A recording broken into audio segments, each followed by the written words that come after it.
Tonight, I want to introduce you to a group of African Americans that's in Clearwater, Florida, that is trying to do everything it can to save its community. Hello, my name is Michael Randolph, and I'm with the Center for Nonprofit and Community Development. And we believe in using a bottom-up, no one left behind strategy when it comes to neighborhood transformation.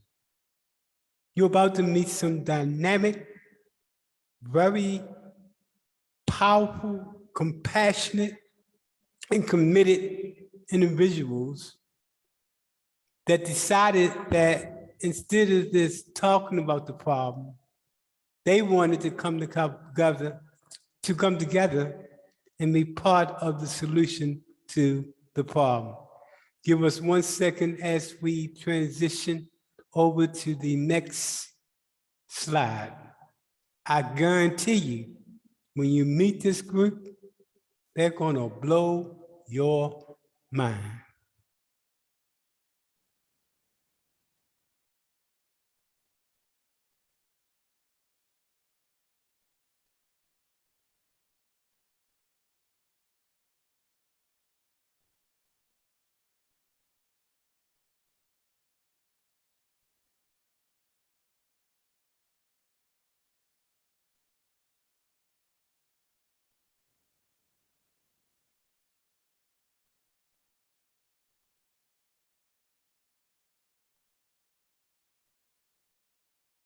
Life, right? Literally. It's a curse and a blessing. Yeah. Yeah. It just means you get a bunch of stuff done, but I tell you, everybody want to Zoom. And you're not going to believe it, but I have one after this. Oh, my Lanta, no. Oh, yeah. Look, I've been doing like at the same time, like I got 4 computers. I've been doing 4 Zooms at the same time. Yeah, technology. You can jump in all the meetings at the same time. That's right. Yes, you can. I haven't done 4. I have done 2 at a time. I didn't want to do 4, right? I'd rather do this one-on-one. But you know, sometimes you got to multitask. Yeah, right. Well, what's the saying? The much is given, much is required. Hello. Right? Here we are. So let me just give Mr. Muhammad a quick call real quick. Okay. Close. All right. Okay, almost there. I'm on my phone. I make it on my computer. So. Oh, okay, gotcha. Because I want to tell you about today with Renee in the city. Very well. We're all set. Everything's good now. Okay. All right. Good. Yeah. Okay. Went down there. We're all set. Let me see here. Introductions first, so we all know who we are, who everybody is here, and then we can go ahead and just kind of talk about how we came to this point. Mr. Randolph, I'll let you start first. So good. So my name is Michael Randolph. I'm with the Center for Nonprofit and Community Development. And we specialize in a couple of things, but one of the things we specialize in is working in the most violent, most crime-infested neighborhoods in the country. Well, if you got a CRA, you fit that description, because that's the definition of a CRA. So that's our specialty. We come in, and especially from a Black perspective, related to how does this work for the community as a whole. So we're currently in 10 different states. In terms of Florida, we in like 12 different jurisdictions in which we work with nonprofits to get started and then to put together the 5-year plan. We focus on what's known as community comprehensive initiatives. The reason why we focus on community comprehensive initiative is that we look at all of those things that make a community sick all at once. We look at economic, social, and physical development. That means we look at crime, senior problem, youth problem, environment problem, all combined into one strategy called Community Comprehensive Initiative. And we've done that around the country. Now, this, for example, the first thing we come in when we come into a neighborhood, which especially when they got a CRA, the first thing we say that CRA is only going to provide you probably 15% of the funding you're going to need. So you need to start to look on a national approach to bring in dollars specifically to that particular area. And I've done some preliminary research in terms of this. I looked at the, do you call it your master plan that I looked at? You're talking about... It's a PDF file on your site. Okay, that goes in objectives. Yeah, and so, so I opened it up to look at... Okay, that's where you went to. Okay, gotcha. Oh, you know I was going to do my homework. How can I not? Yeah, I do my homework. That's what you do. Definitely. I did have some problems with the document that I looked at related to, is it focused on the right demographics, and it's normally the low-income communities in that particular area. One thing I saw that one of the surveys questions that I looked at, it say that when it came to, I think it was, what was it? I can't think of it, but I can't think of it. But anyway, it was an indicator that should have been high. It was like a low mark. Okay. I can't think of it. Maybe I can pull it up and y'all can see what I'm talking about. That's very important because if you're going for money, if those numbers are not high, you're not going to get the dollars you need, because those numbers tell a real story about a poor community. And I can probably pull that up. But that is my specialty. I work and I only work in the African American community, and I only work in those communities where there is a high potentiality towards violence and crime. Because normally what happens is the normal old school approach is to go in and gentrify that community by moving everybody up. Our approach is no, we look at what are the shortcomings and begin to put together a strategy that uplift people by providing them with the skill set and training necessary to maintain in the community. And they can raise up when the community come up and they can afford to live in that community. Most strategies are not based on that. Most strategies are based on bricks and mortar. The quickest way to get them out, build up, gentrify, they have to move out. That has been the approach. And the very people that live in those poor communities all their life, guess what? Go back to that neighborhood and see where they at. They're not going to do that. So that's why we specialize in this particular area, to make sure we got a playing field for those people that's been there all their life. And when you say something's coming good, normally it's not for them. So we change that by leveling the playing field that, yeah, you too can be part of that. We focus on those people who are low income, criminal records, substance abuse, mental health, all those particular characteristics that you tend to put to the side and you overlook them. Homelessness, we put a strategy together that deals with all of those critical components. So that's it in a nutshell. Shortly, I'll send you some information on what we do, because I'm only starting about a small fraction of what we do related to the comprehensive side of the table.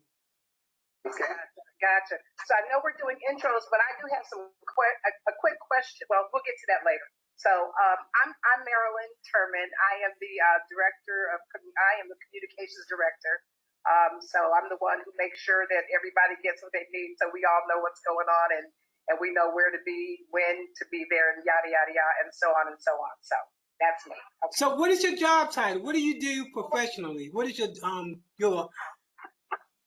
I've worked with the Tampa Bay Black Business Investment Corporation. Good. I know them. Right. I know them. In fact, I had some couple of meetings with them, because I also do work in West Tampa and the Rovers Park. So we were trying to do some deals with them. So yeah, I know them. Yeah. All right. Catch program. Yeah.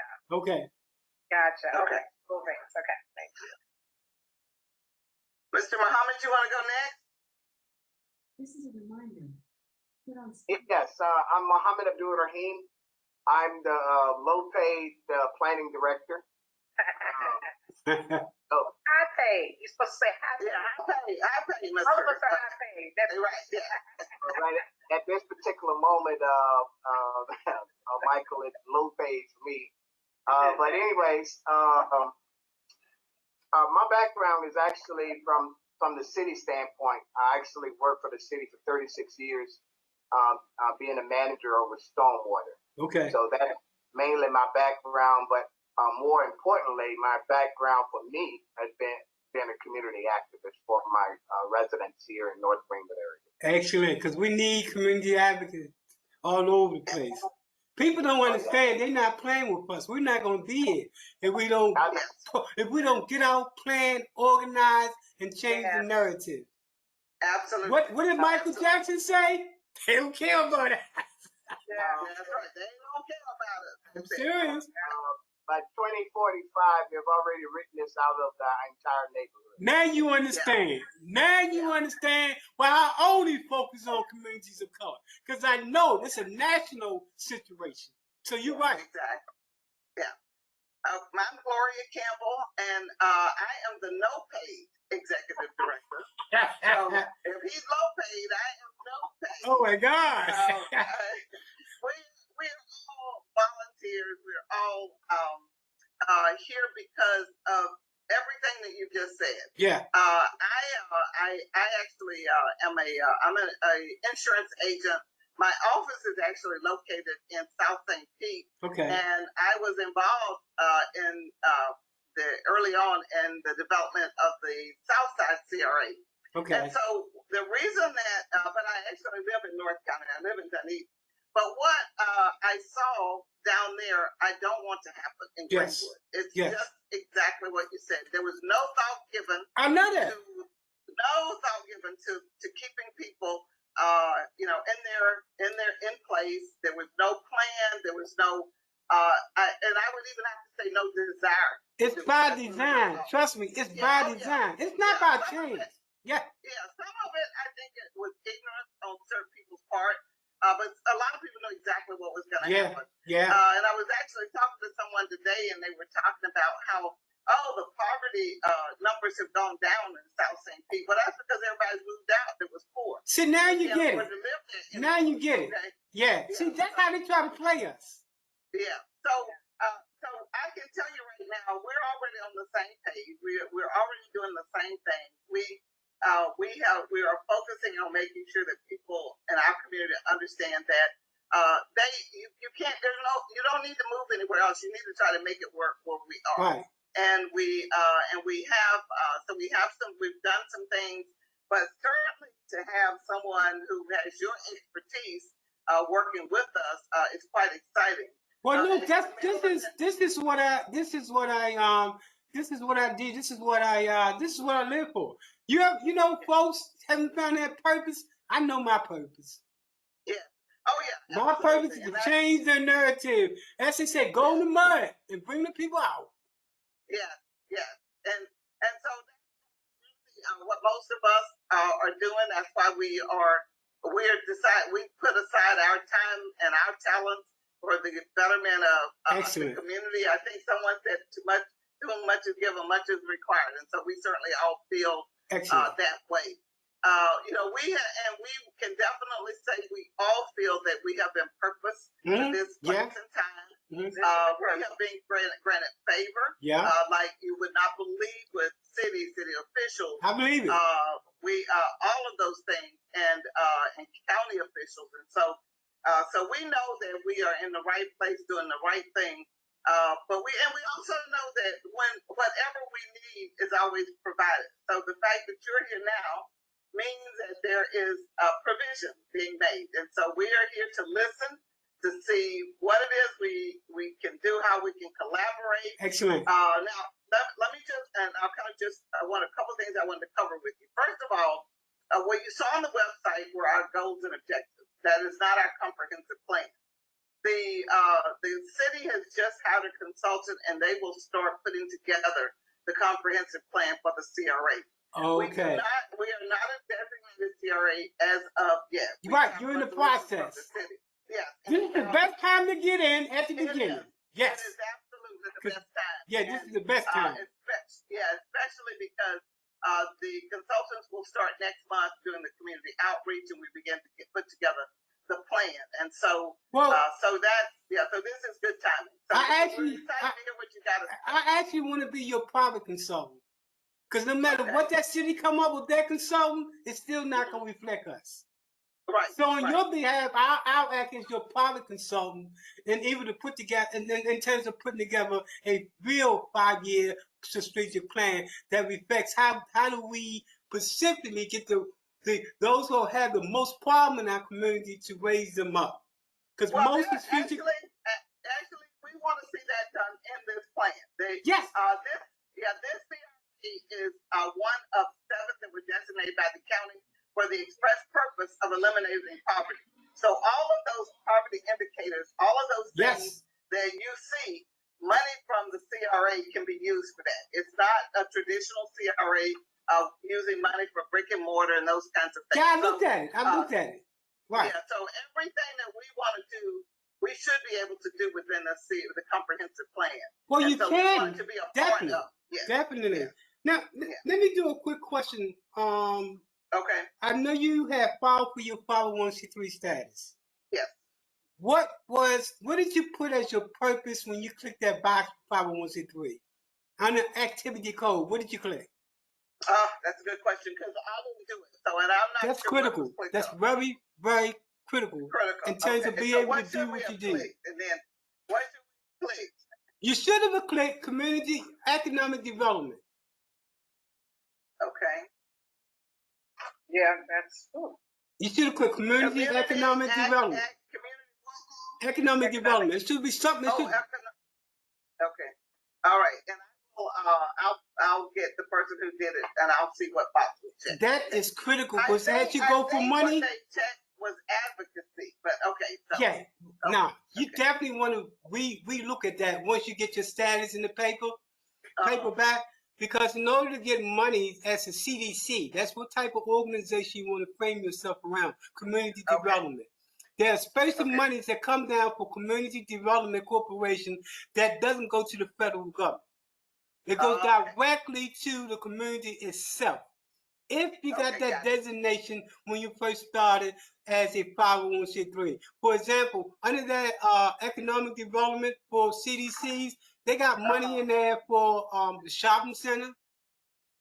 They got money in there if you want to do affordable housing.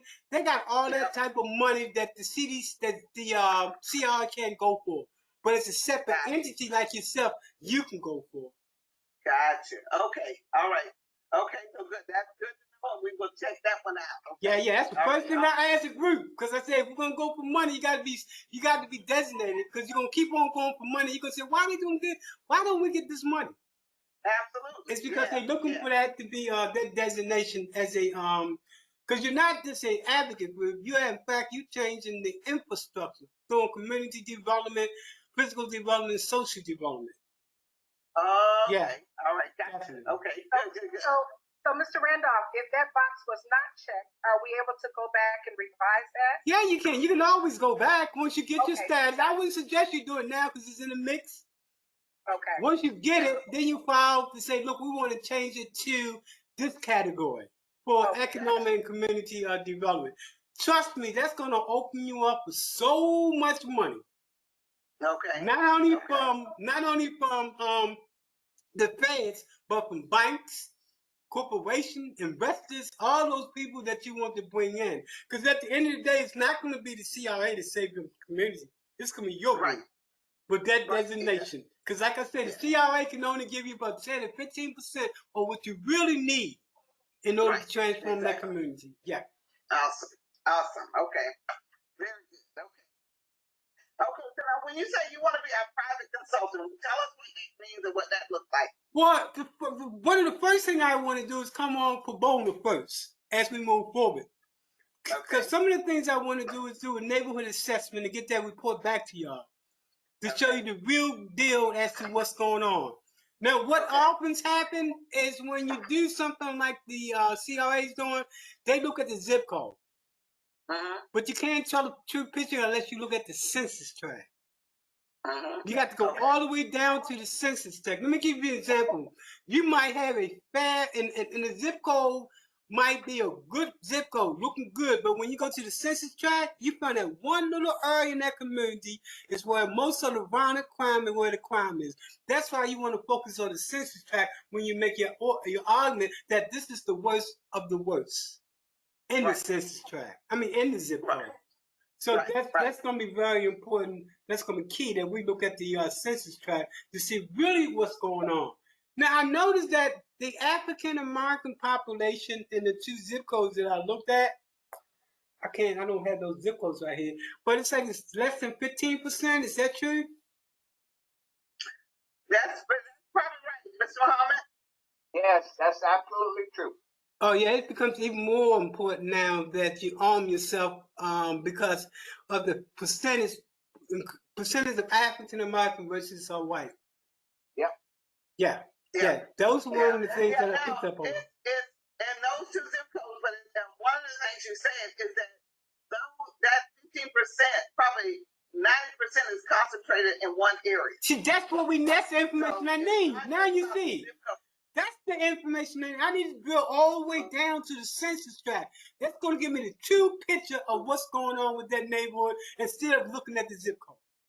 261. What zip code is it? I mean, what census tract is it? Census tract. 261. Then Mr. Muhammad. Good. Now I got something to work with. Yeah, 261 is what everybody uses because anytime they're trying to get money, that's why they use it. Okay, and that's the census tract, right? 261? Yep. Good. Let me get it drilled down to that census tract, and then I can get a better perspective.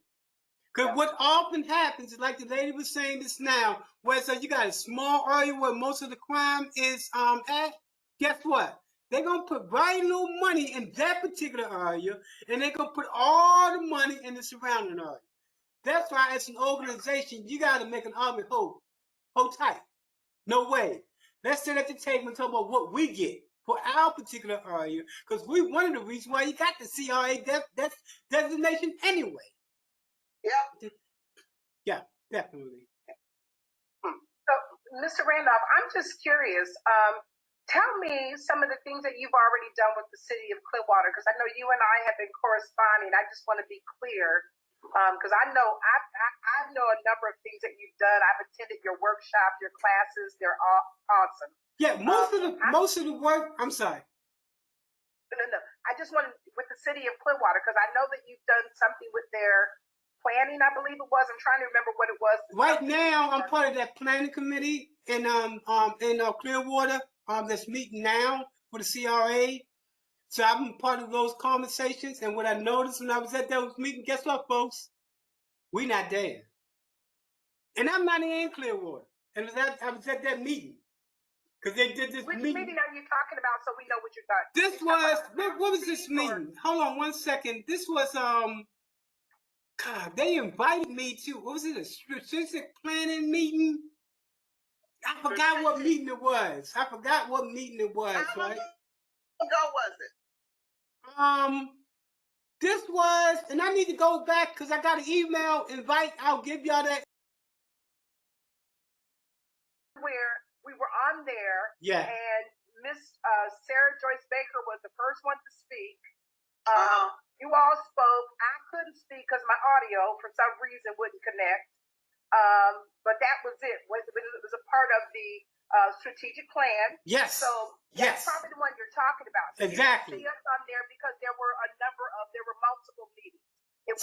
The meeting I was in is called Group 1. I didn't see any black. I saw one black that was not talking. All the white people was talking. And then I was learning some ideas as to what they need to be, what they need to include in order to make it workable. Because everything they was describing were things that would definitely force us out the community as a people. So I said, there's nothing in there that protects the lowest of the income. I don't see anything, no strategies here that talk about that. Michael, it kind of sounds like you're a part of that Clearwater strategic planning for their comprehensive. That one, yeah. Okay.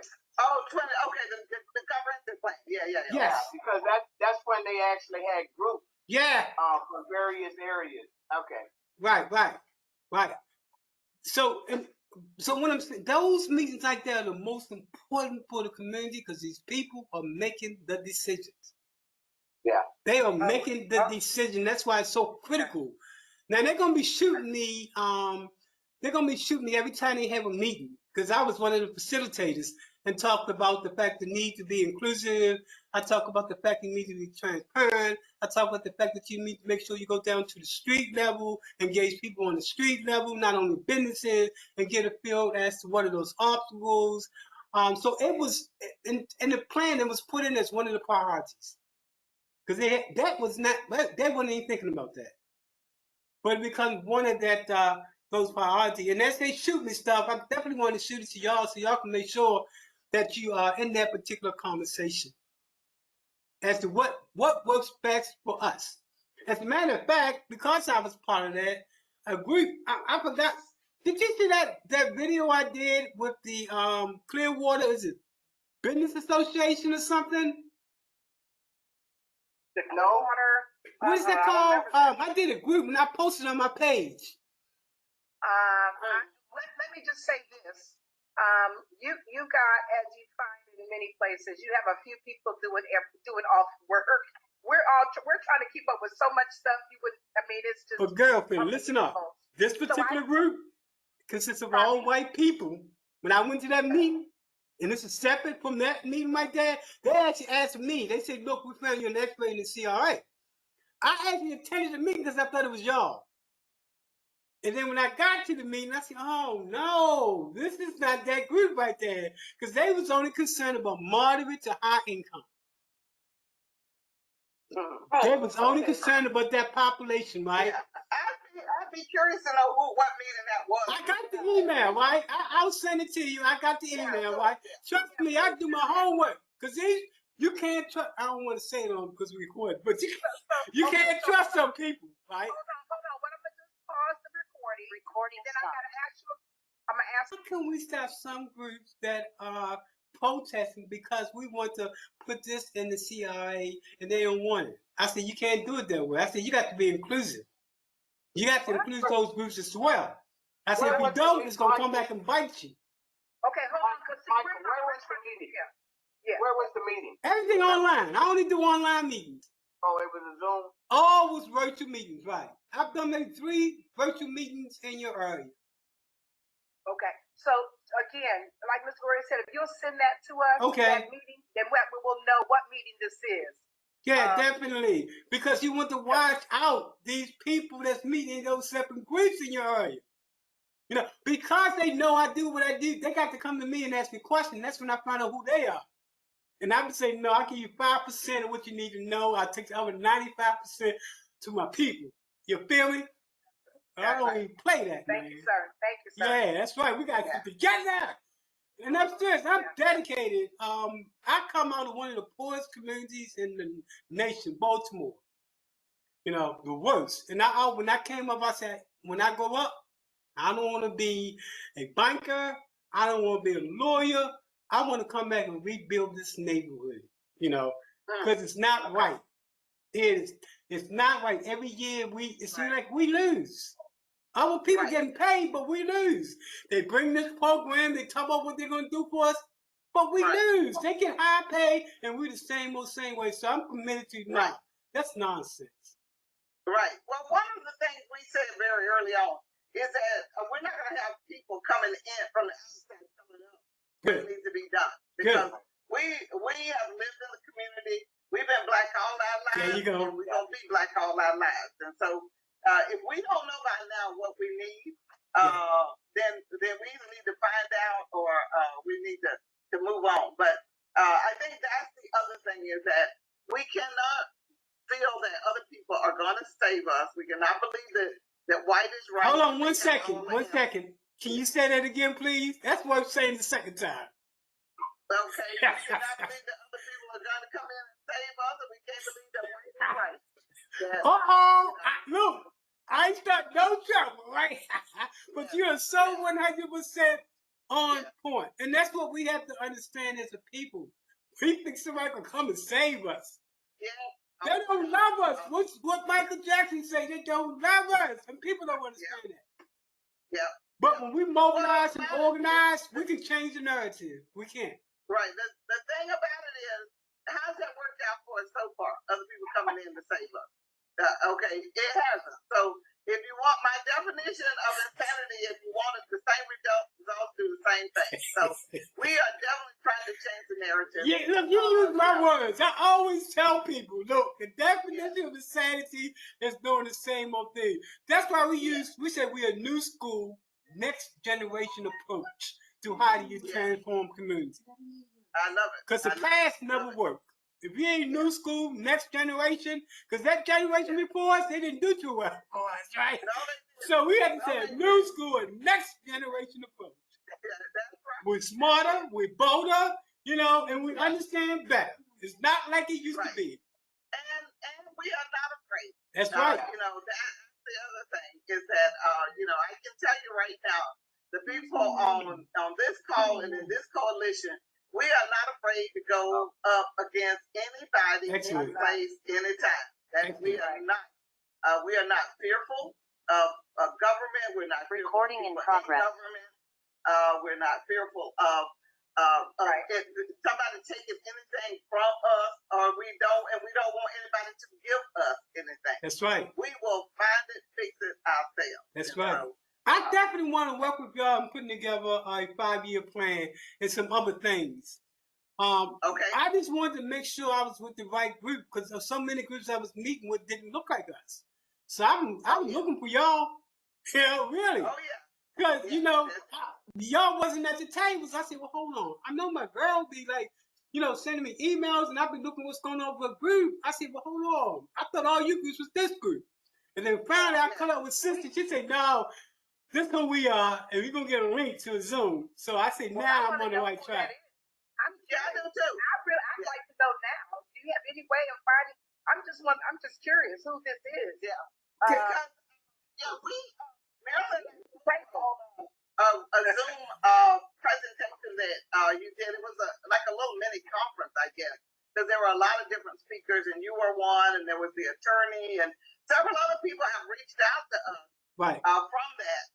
from that workshop, and so we were excited when you reached out to us as well. Well, yeah, definitely, because that's my specialty. And I tell you, it's not too many people in the country that has the specialty that I have when it comes to really going into the worst of the worst community and putting together a strategy that transforms everybody. The drug addict, the dope boy, everybody. That's what we want. The person with the criminal record, everybody. Absolutely. Most strategy stops at that middle income. Everybody else below that, they're expendable. You see, expendable, right? Yeah, we bottom and work our way up. There you go. Because the middle classes, they don't need much help, but we know where the majority of the people are in our community. At the bottom. And they need to be lifted up and not moved out. Yeah. Because that's the only way we as a community are going to move forward. Definitely. You know, you can't continue to leave people behind and expect you're going to change things. You know, and so, you know, and the thing is that in a lot of these programs, as we call them, they're looking for numbers and they're looking for results. And so they do just what they do in school, you know. In order to get those results, they take out the low-performing kids and they put in the high-performing kids. Yeah. And so that's how you make numbers. So I know that game. I know how that works. And that is not this organization. That's not what we are about. Excellent. Look, I commend each and every last one of you. Too many people always are talking about what the problem is, and they're looking at TV and they talk about what a shame. Very few people step up to the plate and commit to actually making change because, hey, folks, ain't nobody coming for us. And it's people like you. That's why I work so hard for people just like yourself, because the playing field not fair for us. It's not. Most of the people that smile on our face and say they want to help us, they got an agenda. And it's not us. You know, it's not us. So our training groups try to be sophisticated enough to ask the right questions. You know, not only to the politician, but to lenders, bankers, so that you take all the middleman off and you begin to have a conversation directly with the powers that be. They always send in a middleman, but you know, you might not know the language, you know how these banks are. No, we're going to train you on how to talk to the bank so you can say, guess what? We don't need you. We're going directly to the source, no middleman. Because that middleman is always going to have their own agenda. Absolutely. That's right. You're absolutely right. Definitely. So tell me about Greenwood. Mr. Muhammad, I'm gonna let you. Well, let's start in a snapshot. Now notice you're gonna be talking to the world, right? They don't know who you are, so tell them about Greenwood. Yeah, it's my elevator speech. Okay. The problems in Greenwood, actually I want to start with the positive in Greenwood because I'll never want to start with the negative. And a little bit of the history. That's why I want to start with the positive. Okay. The positive in Greenwood has been started from a segregation standpoint. And Greenwood itself was segregated off from Clearwater. And you're talking about as early as the 1930s. So it actually encompasses itself around a business component called Greenwood. And that business component is basically what made Greenwood a thriving, self-contained community for at least up to the late 70s. At the late 70s, when the city of Clearwater started implementing what they call code enforcement, that's when they started coming down on this community where these little homes, these little shanties and whatnot, using code. And they were doing that for a reason, because Greenwood in that census tract that we're talking about, 261, had the majority of African Americans that could have a power-based vote. And they expressed that power-based vote by inviting and actually electing the first African American to sit on city council in 1970, I want to say 6 or 7. And he became the first African American to ever sit on a city council inside Clearwater. Well, during that time, of course, that was too much power for African Americans to have in one concentrated area. So therefore, they decided to actually move out African Americans from this central location, like move them to Condon Gardens, move them up to Top on Spring, move them to Ridgecrest, and it actually divided the numbers. Once they started dividing the numbers, then when people actually looked at running for city council, and many of them did after even Kawhi, that's when they started depleting those numbers. African Americans started moving out because housing started giving vouchers for Section 8. They moved them out to various areas of Clearwater and dispersed an entire area and made that area became weak to drug infestation. That's reasoning why they did that. Because when they did that, Clearwater itself is so centrally located to the bluff, it's only about a minute drive to get to the water, which is actually Clearwater, the bluff. This area is that area. So what they did is basically had an influx of drugs come into the area. Of course, you need more policing when you do that. Now they have a substation to actually man an area that's only 1 mile. It's not even 1 mile. I'll say it's a quarter mile from the main police station. They needed to put a police station in this area to actually control, and what I would call, what the chief told me, it's not their responsibility to get rid of drugs. It was their responsibility to manage it. Yeah, that's the truth. And that's what people don't understand. That's exactly. And that's what told me that the gentrification was coming in. Yes. Because they needed the area, because Clearwater is high density area and there's no more building of Clearwater. Okay. So now coming up from 1980s all the way up to this moment right here is Clearwater is this area, North Greenwood is on the market for profit. Oh yeah. So that kind of sums it up of why we are in this. Because we're here to save the property and also save the people that comes along with the property. But why? Make it an emotional appeal. People are looking at you now. So why are you in it? The emotional appeal is me. I haven't left this area since I built this house. Okay. Or bought this house. Okay. We're talking about in '89, I've been in this one house around my residence because this is an African American community, and the very basis of the African American community is because I know my neighbor.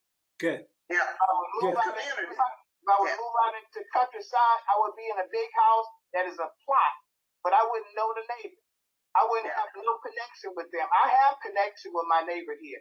I was brought up in this neighborhood. That's my emotional appeal of being able to save my neighborhood right here because I'm safe, I'm comfortable. That's what I want to hear. I'm around people that love me because I love them.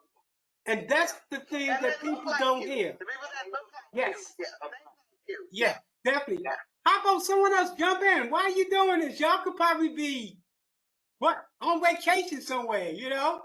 You already booked. I mean, with your jobs, why keep you doing everything that you do? Somebody else jump in, and for the people that are watching this, especially if you're an investor, if you are a lender, if you're a government official, if your community is looking at how do you solve your community, watch this script right here because they're going to show what empowerment is all about. But somebody else, tell me why.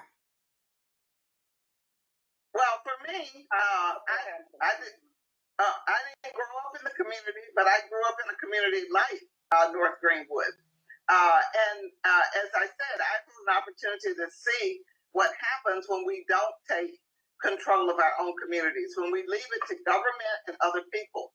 I see people who end up basically homeless, or people who end up selling their property for $50,000, $60,000, thinking they're going to go somewhere else and buy that property, and somebody takes it and they flip it, and now it's $300,000, and you can't even afford to live in your own community. But the biggest thing is when we do that, we lose. When we get people out of the community, we lose that sense of community. We lose that holds us together. There are some people that are going to make it no matter what. We know that 10% of the people who come out of Greenwood, they're going to be successful no matter what. They got, whether they have, they've got the intellect, they've got people behind them, they got the mentors, they're going to be successful. The group that I want to save is, I want to save that group that nobody thinks can be successful. I want to take that bottom 10, 15, and 20%. Those are our kids. Those are our grandkids. Those are our future. And nobody, until we can save, until we can make this community whole, and we can bring everybody along, we've not done our job. We have absolutely not done our job. There is no success unless everybody is successful.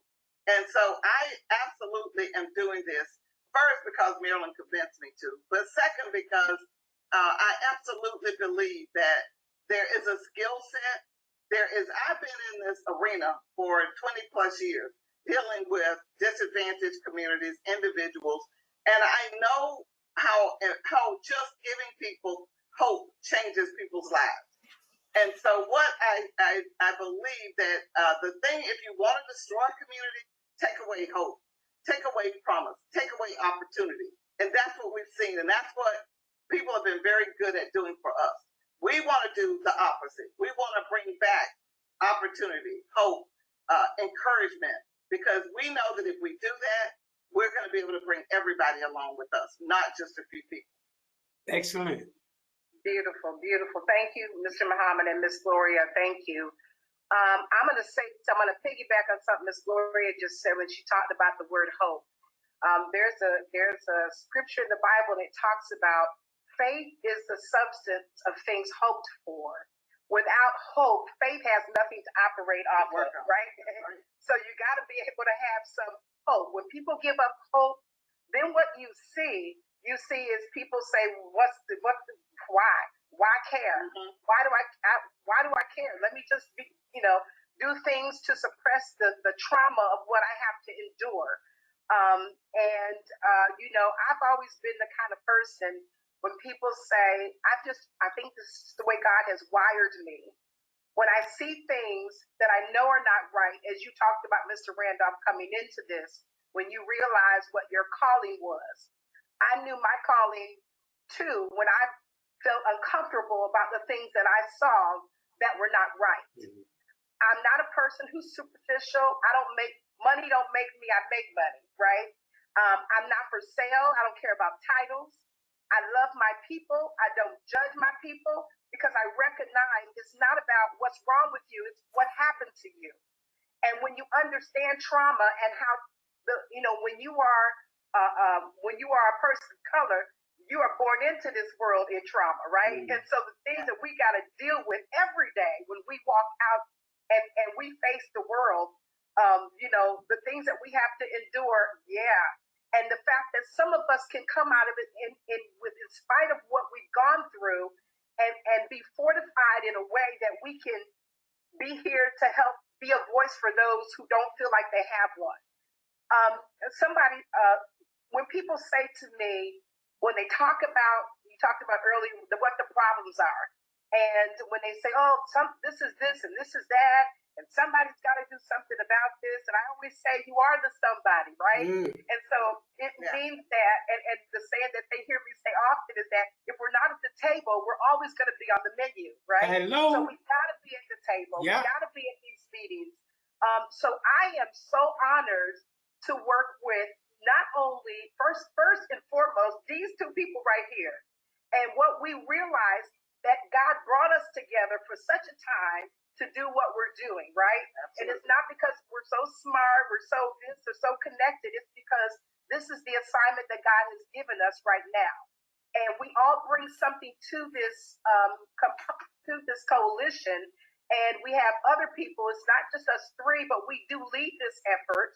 And God has ordained it to be that way. And so we are honored to be able to serve.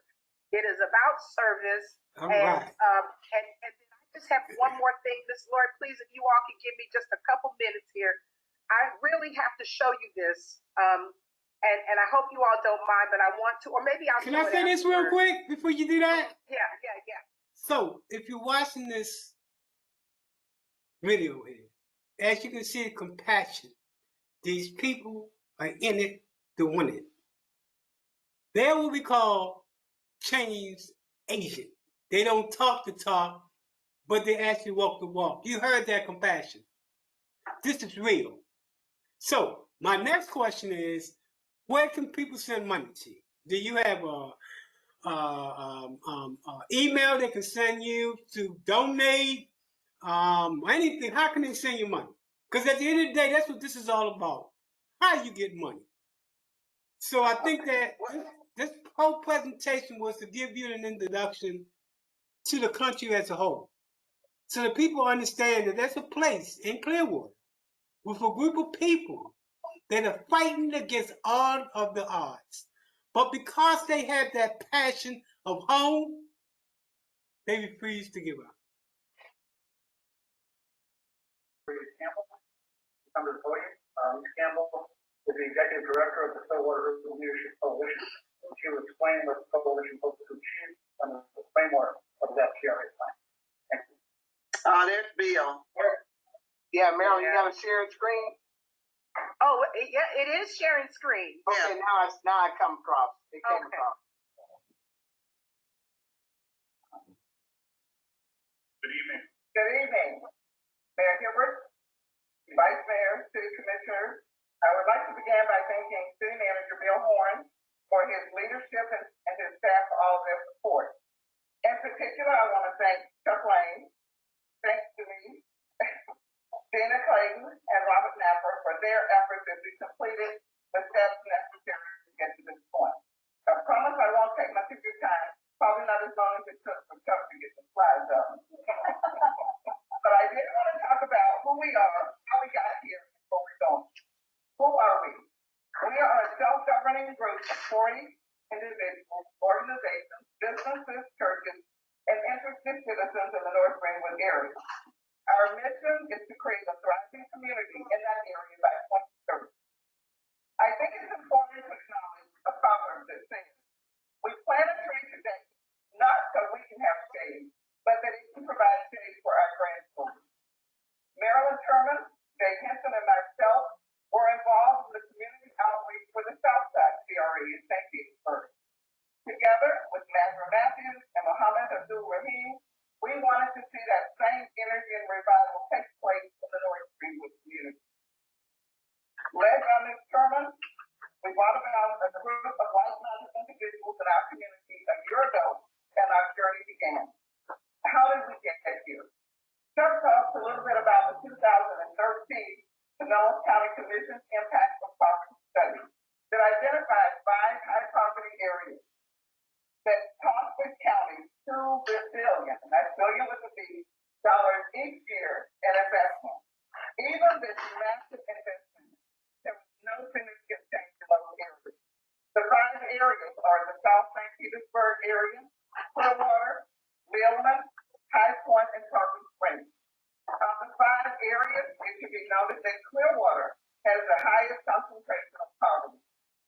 What the county and our community recognize is that you cannot impact poverty from the outside, but true change comes from the inside. It comes by involving individuals in the process and by recognizing that we are the ones that can bring about the change. As we work together to build a model of sustainability and positive outcomes, we believe in that proverb in the Bible that says, if you give a man a fish, you feed him for one day. If you teach a man to fish, you feed him for a lifetime. Community Urban Leadership Coalition is about teaching our community to fish. How do we plan to do that?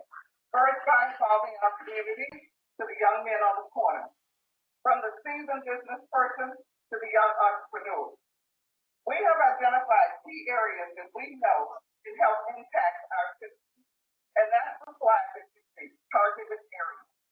We came together, we dialogued, we reasoned, and here are the things that we know that impact key people in poverty. In our area, it's affordable housing. What does that look like? Business development, economic development, mental health. I'm convinced that a lot of the issues that we have with mental health and wellness, especially in our community, come from the stress of not having affordable housing, from not having all of the necessities that you need to take care of your family. Child care, reducing recidivism and reentry, financial literacy, because I, for one, know it doesn't matter how much money you have, if you don't manage it well, you'll end up in the same situation. So primarily, these are areas that we targeted. Those areas were targeted because we have work groups in each one of those areas. But we didn't just do this by what we thought, by actually surveying the community, by dialoguing with the community and having them bring their ideas and their requests to the table. It is said that when the student is ready, the teacher will appear. We know that it's true in our situation. The student, the community is ready. And the Clearwater Urban Leadership Coalition is the teacher that has appeared. The teacher is pulling in talent and resources for our community to bring about systemic change. We see the creation of the North Greenwood CRA as a tool and a resource to help us move this change over the next 10 years. Our voices, our future. As I conclude, tonight we come asking you to unanimously approve Resolution 20-52. Before this will give us the first step in creating the North Greenwood CRA. I want to personally acknowledge the hard work and dedication of the members of the coalition. Each of who are here today should be applauded. Thank you. We thank all of you for your time and effort. We thank the city staff and the city commissioners for the willingness to take this bold step. And in the words of one of my favorite philosophers, Mr. Spock, live long and prosper. Thank you, Ms. Campbell. This is part of our Project 2024. We clearly understand that the narrative is changing quickly. In the 2024, if we're not preparing right now for what might come, if the world is a different world, not only because of the virus, but because it's a different party that's controlling the narrative. We have to start to prepare now to put ourselves in a position where we can actually take control of our community. I want to thank everybody for listening in on this presentation. This is a dynamic group, but we're also working in West Tampa, as well as Baltimore, New York, and it's in New York, as well as Philadelphia and some other states. And we're using the model that we talked about earlier. That model is building the community from the bottom up and leaving nobody behind. We are in a crisis. And unless we start to think differently, our outcomes will be the same. Everybody understand that if you continue to do the same thing and get the same result, well, what you do and what you get is the same thing. It's insanity. We're taking a new school, a next generation approach that empowers the community from the street up, where no one is actually left behind, and where the community creates its own plan, its own table, and then bring the different components together to make it work.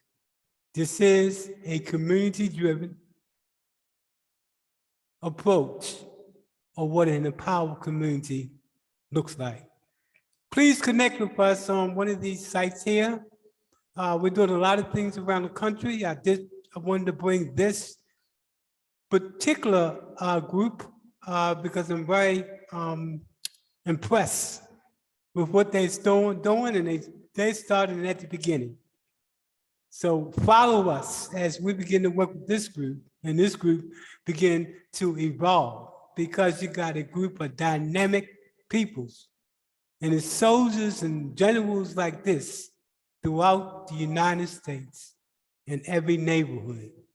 And if you give them the tools necessary, they can transform the community. Thank you. And follow us on YouTube, on Facebook, on LinkedIn. Learn about not only what we're doing related to community comprehensive program, but also what we're doing in terms of programs and strategies that we put together as well. Thank you again.